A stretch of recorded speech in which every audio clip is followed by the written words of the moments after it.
Hello students, welcome back to our video. So from today we are going to start with a new chapter, that is Forms of Business Organization 2. Chapter number 5 was Forms of Business Organization 1. So this is the continuous of the chapter number 5.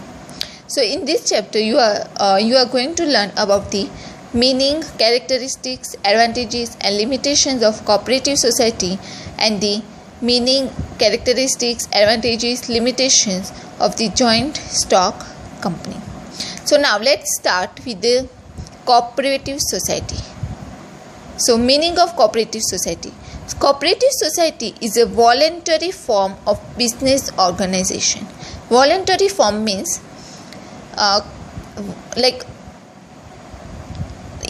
પોતાની ઈચ્છા પ્રમાણે. So cooperative society is a voluntary form of business organization wherein persons with common interest gets associated voluntarily. The individuals form a cooperative society to achieve their definite objective. The objective of cooperative society is to promote the economic interest of the members through cooperation among the members.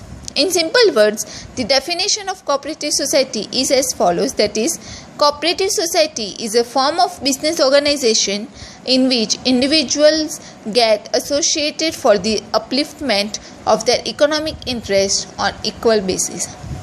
So, in short, we can say that cooperative society, it is a voluntary form of business organization in which individuals form a cooperative society, means individuals form a group to achieve a definite objective. So the objective of cooperative society is to promote the economic interest of the society and to promote the economic interest of the members through cooperation among the members. Cooperative, they cooperate with each other and they try to achieve the definite objective of cooperative society, that is to promote the economic interest of the members. So in simple words, we can say that cooperative society it is a form of business organization in which individual gets associated for the upliftment of their economic interest on equal basis. And people come together, people form a group on a voluntary basis, they come together by their own interest, પોતાની ઈચ્છાએથી group form કરે છે. So they come together with their own voluntary. So cooperative society is a form of business organization in which individuals gets associated for the upliftment of their economic interest on equal basis. Now let's see the characteristics of cooperative society. So the first characteristic is voluntary association, means it is a voluntary association of individuals. Individuals join in the cooperative society on the basis of equity. Then the second characteristic is easy formation process. So the formation process of cooperative society is easier than that of a company. So minimum 10 persons can join together, minimum 10% can form a group or join together and get it registered with the registrar of cooperative society under the Cooperative Society Act. With registration, the society gets a separate legal entity. That is, so that the formation of cooperative society becomes easy. Third one is equality of members. That means members have equal rights and equal opportunity in the cooperative society. So every member of the cooperative society has equal rights and equal opportunity.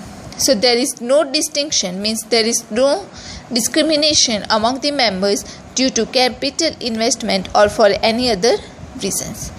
Then fourth is separate identity. So with the registration, if they register their cooperative society with the cooperative registrar under the Cooperative Society Act, then with the registration the cooperative society gets a legal separate identity from its members. That means that members and the cooperative society both are different. That is known as separate identity. So cooperative society gets the legal separate identity from its members with the registration. So entry or exit of the member does not affect on its business or on its existence. So remember that cooperative society and the members of cooperative society both are different.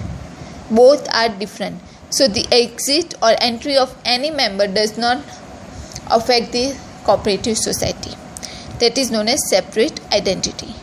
Then fifth one is democratic management. That means that a cooperative society is managed by the representatives elected by the members. So in company, voting rights is per share, but in the cooperative society voting right is per member. So significance means importance is not to capital, but significance is given to men in cooperative society.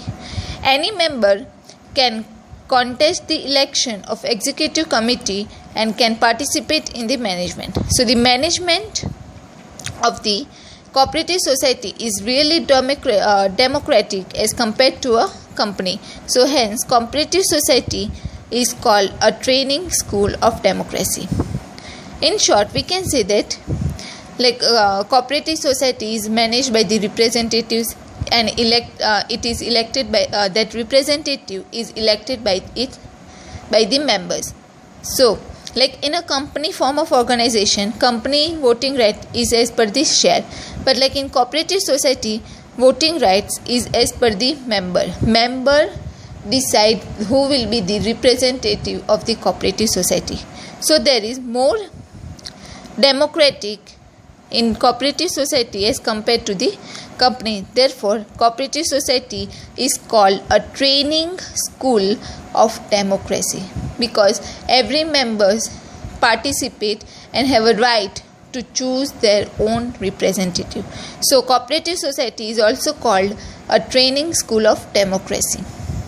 Then the sixth characteristic is main motive of service. So the main objective of the cooperative society is to serve its members. So the objective of cooperative society is not earning profit, but the main objective of cooperative society is to serve its members, like to protect the interest of the members. Profit is a secondary objective, but the primary objective of cooperative society is to serve its members.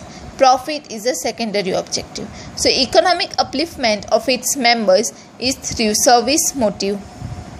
Cooperative society attempts to raise the living standard of its members. Living standard of its members means like they increases the living standard, like they try to improve the quality of life.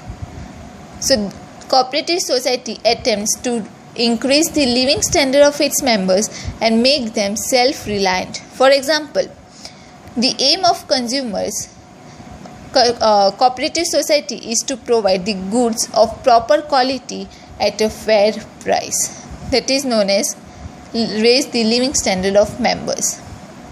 Then the seventh is fair distribution of profit. In spite of motto of service, if there is excess of income, the profit is distributed among the members of society subject to the provisions of the law. So residual profit is utilized for the welfare of the members of the society. So if any excess income is earned, then that income or profit is distributed among the members among the members of society according to the provision of law. So the profit is utilized for the welfare of the members of the society. Then the eighth one is low price of share. Person with low income can purchase share and become the members of its society. As the price of the share of cooperative society is low, sometimes installment facility is also provided to member instead of paying full amount at once.